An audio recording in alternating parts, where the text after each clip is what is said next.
What is really good, my dudes? I thought I'd try a new style of video where I go over the dev blogs. In case you don't want to read them yourself, you can tune in and listen, and I'll explain exactly what they covered. Today we have the narrative of the Ark, the section in ports that we're going to be visiting this year. So we got some pretty interesting stuff to go over. First off, they just want to point out that in retrospect, they kind of shot themselves in the foot because they originally designed ports as a place that you would never go to, so all the in-game texts and references and descriptions of the different various islands were never meant to come to fruition in terms of actual in-game graphical areas and features and content, etc. So that being said, that means that the amount of established lore already in ports cannot truly be fleshed out in a reasonable time. So they're gonna pick and choose areas that they want to show, and they're gonna have a little bit of surprises too that we haven't seen in the lore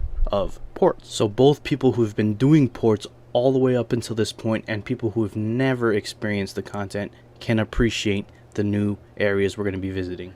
One element that you ports enthusiasts will recognize is the use of the ports adventurers that come into your ports and you send them off in missions. They will feature in the new port Ark region. They say for the most part you'll only come in contact with all the adventurers that you have already met in your ports. However, there might be a couple of outlier cases where you may see a adventurer you just haven't quite met yet, but that's going to be standoff moments. Regardless of that, however, the current state at which you meet the port adventurers in-game is going to be a direct reflection of the current story progress you have with them in your player-owned port. And they're also going to utilize the backstories of these adventurers to play into the physical areas you're going to be visiting. For example, they say that Lydilla, who is the architect, she lives on Waiko, and it's an island that's suffering from chronic earthquakes. So in some fashion, that's going to be translated to the in-game location.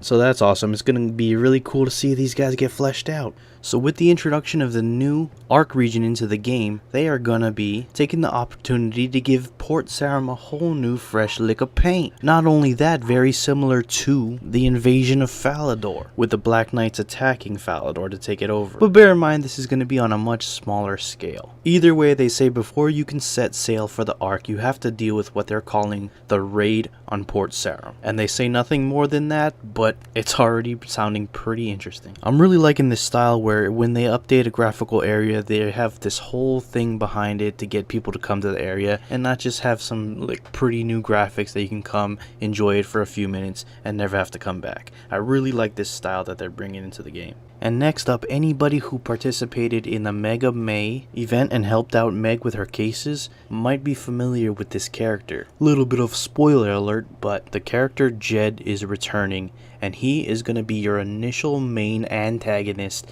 for the Ark region. That's right, there is an antagonist. So that means that this is going to have some form of story behind it where they're not just plopping you in a new area. And they do hint at that he is just one small step into something far grander in the east. I'm pretty excited, dog. If you are familiar with this character, you'll know that he stole a ship from Trader Stan. So you're gonna want to talk to him to begin the Tales of the Ark, the first leg titled Impressing the Locals. This will be the Port Sarim equivalent of the Banner of Rattling quest from the Invasion of Falador, and will be the only requirement for visiting the Ark, as well as the only element in the raid on Port Sarim that will be permanent post-event. Next up, they state that the Tales of the Ark will be the main narrative content for this region. And with the sheer amount of work having to build these new islands and coming up with reasons to have people come back to them, it wasn't really time or cost efficient to create a full feature-length quest behind it. So they opted to make use of the Tales system that they introduced back when the Heart first came out. So if executed correctly, I'm not too mad at this. And the core aim is to have at least one tale per inhabited island.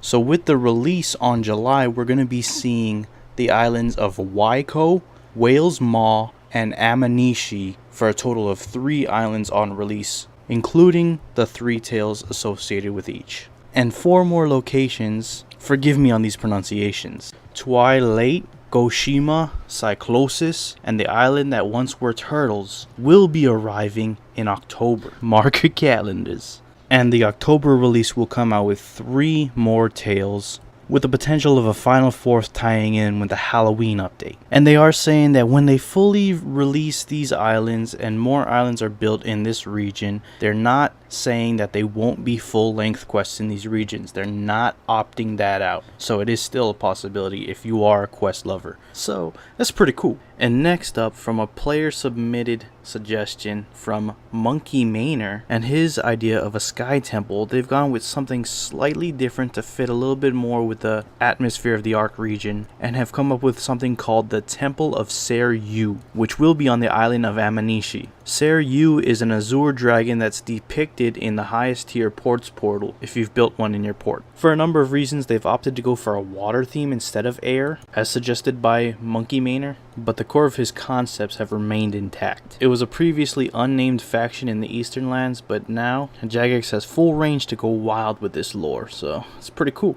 We'll get to see that in July. And finally, what they say that they're going to be doing as another way to add narrative to the Ark region is by distributing it through lore drops. For example, all the Seiryu content will likely be delivered in this fashion. And they say, what better way is there to tie in with the theme of deserted islands than stumbling across a random message in a bottle or two? So that is it for this dev blog regarding the narrative of the Ark region. Hope you enjoyed. Hit that like button, comment, subscribe. What do you want to see from this expansion into Eastern Lands? It's gonna look pretty sick. See you in July. Peace.